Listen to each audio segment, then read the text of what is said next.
Administrasi Keimigrasian A. Pada kesempatan kali ini, saya akan membahas tentang kebijakan transportasi di masa pandemik. Yuk disimak ulasannya.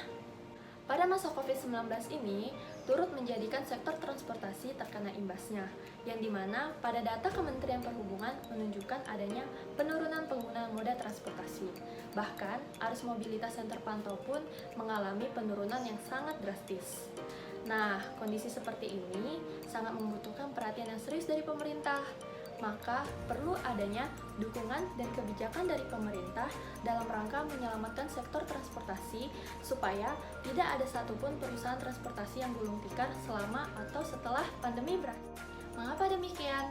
Karena jika hal itu terjadi, negara kita sendiri yang rugi loh. Yuk kita simak videonya.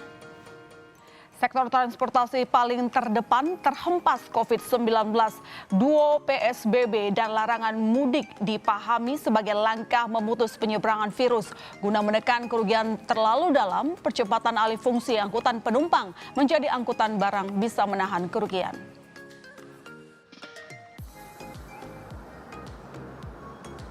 Memetik panen bagi pebisnis moda transportasi hanya mimpi di tengah pandemi COVID-19.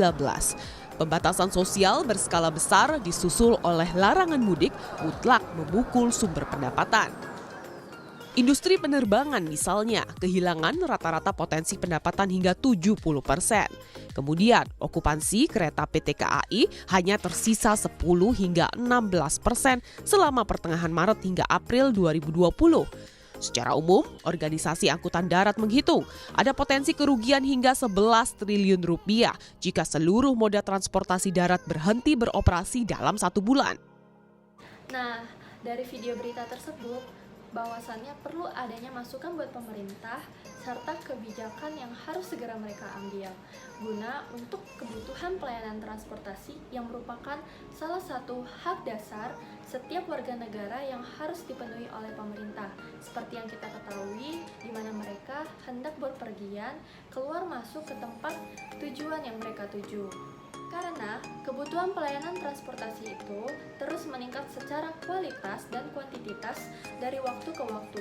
Dengan demikian, pemerintah harus berkomitmen agar tetap melayani masyarakat dalam masa pandemi COVID-19 dengan protokol kesehatan yang diterapkan dalam setiap pelayanan transportasi baik di udara, laut, maupun darat. Berikut dasar hukum terkait kebijakan transportasi di masa pandemi.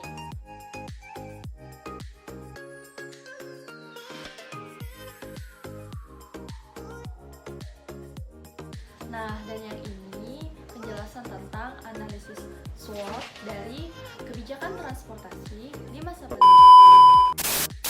Analisis SWOT kebijakan transportasi di masa pandemi. 1. Kekuatan. Transportasi ialah yang paling dominan digunakan oleh masyarakat untuk melaksanakan setiap kegiatan dari menuju suatu tempat untuk beraktivitas, lalu sebagai penunjang pendapatan pemerintah.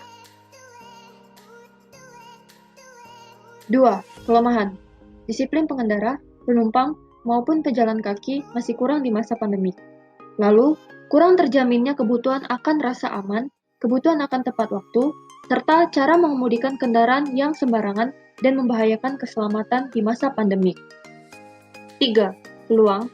Pembangunan jaringan transportasi jalan yang baru, lalu sumber daya alam di kota sangat berpotensi untuk mengembangkan sektor pariwisata dan transportasi.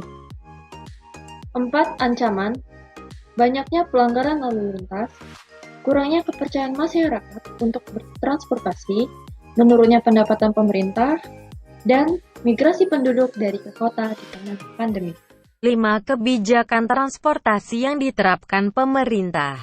1. Adanya jaminan kesehatan terhadap pengemudi dikarenakan kesehatan adalah unsur utama di masa pandemi. Kedua, dengan protokol kesehatan, maka jumlah penumpang dibatasi maksimal 50%. Yang ketiga, menghimbau semua pihak untuk melaksanakan 3M, yaitu memakai masker,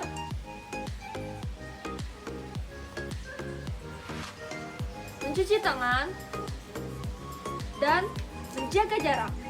Yang Yang keempat, bagi pejalan jauh yang hendak pergi liburan, wajib melakukan swab dan rapid antigen, serta dilakukannya pengecekan suhu tubuh. Dan yang kelima, adanya pengawasan terhadap pengendalian transportasi yang dibantu oleh instansi terkait. Sekian video penjelasan dari saya.